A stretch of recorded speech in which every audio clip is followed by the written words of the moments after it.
Are you shopping for a radiant cut diamond? Welcome to the Clear Cut Classroom, where we take deep dives into all things diamonds and jewelry. Today we're going to talk about all the things you need to know before you go shopping for a radiant cut diamond.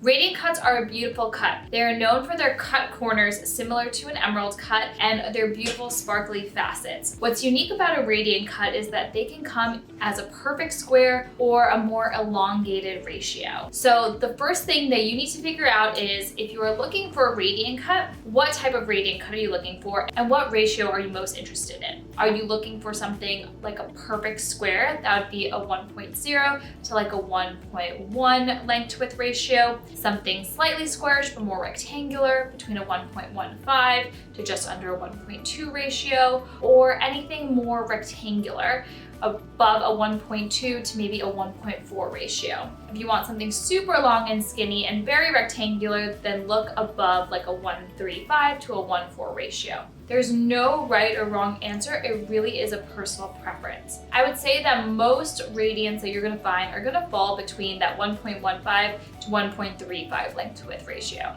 Once you've determined the silhouette of your radiant cut, we have to figure out the perfect color and clarity combination to balance your budget and desired carat weight. When it comes to a radiant cut, they are actually quite good at masking color. We usually recommend staying in the colorless to near colorless range, so the D to J color range. However, I've seen beautiful radiant cuts in the K color as well, but again, it depends diamond to diamond. One amazing thing about radiant cuts is that they do camouflage inclusions better than so many other cuts do. So definitely at a VS2 and up, you should be totally safe. You shouldn't have any inclusions visible to the eye, but you have a lot of flexibility to go into the SI1 and SI2 range and still have a diamond that is eye clean. So I would first probably compromise a little bit on the clarity as long as it's completely clean, and then you do have that range in the color that you can pick and choose from. Again, it totally depends on your personal preference and your eye. There are probably two main faceting patterns when it comes to radiant cuts most popularly. They're all going to be modified rectangular brilliance. However, the modifications in faceting patterns do differ.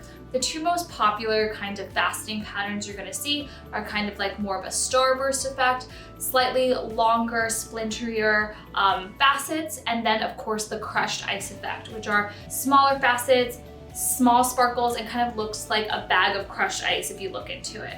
Again, no right or wrong answer, totally personal preference, but something to look out for when shopping for a radiant cut.